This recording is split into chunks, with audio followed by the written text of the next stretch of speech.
Chef quartier, responsable CDQ et membres d'association ont mis au propre samedi dernier à Adakpame, à Drometi, Bedangbuipe et à Peyeme dans la commune Golfe 1. C'est dans le cadre du mois de civisme et de citoyenneté lancé en octobre 2014 par le gouvernement togolais. Munis de balais, râteaux, coupe-coupe, ces populations de la commune du Golfe 1 ont débroussaillé, balayé les rues et ruelles avant de curer les carnivores. Nous faisons l'opération quartier propre et sensibiliser nos confrères ou bien les gens de nos quartiers pour quartier propre ce matin. Et cette activité, on voulait que ça soit chaque samedi pour que les déchets ou bien les eaux usées qui traînent dans la rue ne traînent pas dans nos rues. Et surtout les sensibiliser à chaque fois de mettre sur eux tous les samedis ou bien tous les week-ends de racler tout le quartier et mettre propre nos quartiers. Par rapport à la salubrité, souvent au moment de saison des pluies, dans la saison des pluies, par exemple, il y a des inondations des fois partout et d'autres même drainent les eaux vers leurs voisins et ça crée des conflits des fois. Maintenant, nous voulons régler ces problèmes des fois pour que ces conflits ne gênent pas les cohabitants du quartier. Ce matin, l'opération est débutée depuis 6 heures. La population est sortie. Mais à cette heure que nous sommes, les plus grands partis, ils ont parti au service. Donc ce matin, dès le matin, tout le monde est sorti. Tout le monde est mobilisé. Et nous avons fait notre entretien. Mais ce qu'il reste, il reste seulement que la voiture vienne, ramasse les ordures. De temps en temps, on fait ça. Comme aujourd'hui, c'est programmé, c'est programmé par le maire. C'est pourquoi nous sommes sortis pour ça. Mais dorénavant, on va mobiliser des gens pour faire l'entretien. On fait ça avant. Mais comme le moment est venu, il faut qu'on continue. Ça ne peut pas s'arrêter comme ça. Cette opération de salubrité publique organisée par le 3e maire adjoint au maire de la commune Golfe 1, Espoir Koudjodji, a été une occasion pour celui-ci de sensibiliser la population sur la nécessité de pérenniser ces activités qui renforcent non seulement les liens fraternels, mais aussi permettent de préserver l'environnement. Nous ne sommes pas à notre premier coup. À chaque fois que nous sentons le besoin de rendre salubre un milieu, nous appelons les populations à nous aider dans cette action.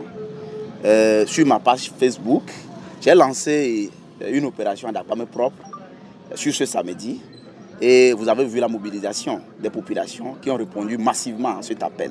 Vous savez, le pouvoir public, commune que nous sommes et toutes les institutions jouent leur rôle, mais il revient également aux populations de jouer leur rôle. En réalité, pour rendre propre notre environnement, mais le rôle de la population est très important. Parce que c'est la population qui vit dans son environnement. C'est la population qui connaît son environnement. C'est la population qui bénéficie des bienfaits de son environnement propre. Donc, il est de bon aloi qu'on mobilise cette population autour de cette question-là pour que notre commune soit une commune propre, notre commune soit une commune modèle. Pour cela, nous allons continuer ce élan-là et vous allez voir dans les semaines à venir, nous allons cibler encore d'autres coins, d'autres quartiers de notre commune pour la même opération. Aujourd'hui, vous avez vu, nous avons fait les 3 quartiers d'Adakpame, à Drometi. On a commencé à Drometi où il y a une mobilisation monstre. Hommes, femmes, jeunes, eux tous se sont mobilisés autour de la chose pour pouvoir rendre propre le milieu. Nous sommes allés ensuite à Adakpame, à Peyeme. Vous avez vu également la mobilisation là-bas. Et nous finissons ici à Adakpame, Dangbuipe, chez le chef Yété. Donc vous avez vu, c'est l'occasion également de remercier les chefs traditionnels qui ont compris le bien fondé de l'opération que nous avons lancée.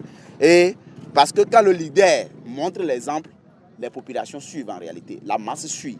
Donc, merci à ces chefs-là. Merci aux responsables de CDQ qui sont également présents parmi nous, qui ont même organisé cette activité avec nous. Nous les remercions. Nous remercions toute la population d'Adakpame qui a répondu massivement à notre appel. Nous nous disons, nous allons continuer parce que, en voyant les populations ainsi mobilisées, nous sommes assez réconfortés. Nous comprenons que ce que nous faisons, les gens suivent, les gens comprennent. Et ça nous dit d'aller de l'avant, ça nous encourage à continuer dans la même lancée pour qu'un jour, notre commune soit une commune propre, soit une commune salubre, débarrassée de tout déchet. Mais vous savez, dans mon message, j'ai eu à le dire déjà que c'est vrai qu'il y a un manque, c'est vrai qu'il y a des efforts qui ont été faits, mais il y a également des insuffisances en matière d'infrastructures d'assainissement. La autorité communale que nous sommes, nous en sommes conscients. Mais le peu qui existe est très mal entretenu. Mais quand vous voyez les gens qui bouchent les caniveaux avec des déchets, avec les ordures, vous comprenez qu'il faut agir sur les comportements. Donc nous avons profité de l'occasion. Vous avez vu, je suis rentré dans des domiciles, j'ai approché les populations pour leur parler directement. À chaque fois que j'ai pu constater quelque chose d'anormal, j'appelle ces gens-là et je leur parle. Donc c'est également une opération de sensibilisation, mais également j'ai profité parce que vous allez voir les entreprises de pré-collecte au niveau de ces 3 quartiers-là nous ont accompagnés. Parce que quand vous enlevez les déchets, il faut les ramasser. Donc, ce sont ces entreprises-là, avec leurs camions, avec leur équipe, qui nous aident à ramasser les déchets, en réalité. Donc, ces entreprises-là, nous avons profité également pour sensibiliser les populations sur l'abonnement obligatoire pour l'enlèvement des ordures, la pré-collecte des ordures. Parce que vous savez que nous avons lancé un schéma de pré-collecte qui demande l'abonnement de chaque ménage pour qu'on enlève les ordures dans chaque maison. Donc, nous avons profité également pour sensibiliser les populations sur cette question-là et leur demander de s'abonner. Parce que c'est en refusant de s'abonner que ces populations jettent les ordures n'importe où.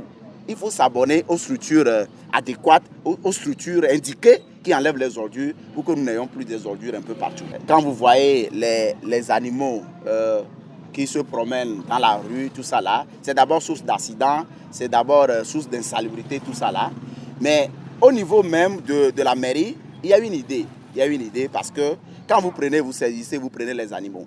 Mais qu'est-ce que vous appliquez comme sanction aux propriétaires de ces animaux-là? Il faut prendre une disposition qui permet en réalité, ça peut être une tasse, ça peut être... Il faut vraiment avoir une disposition légale.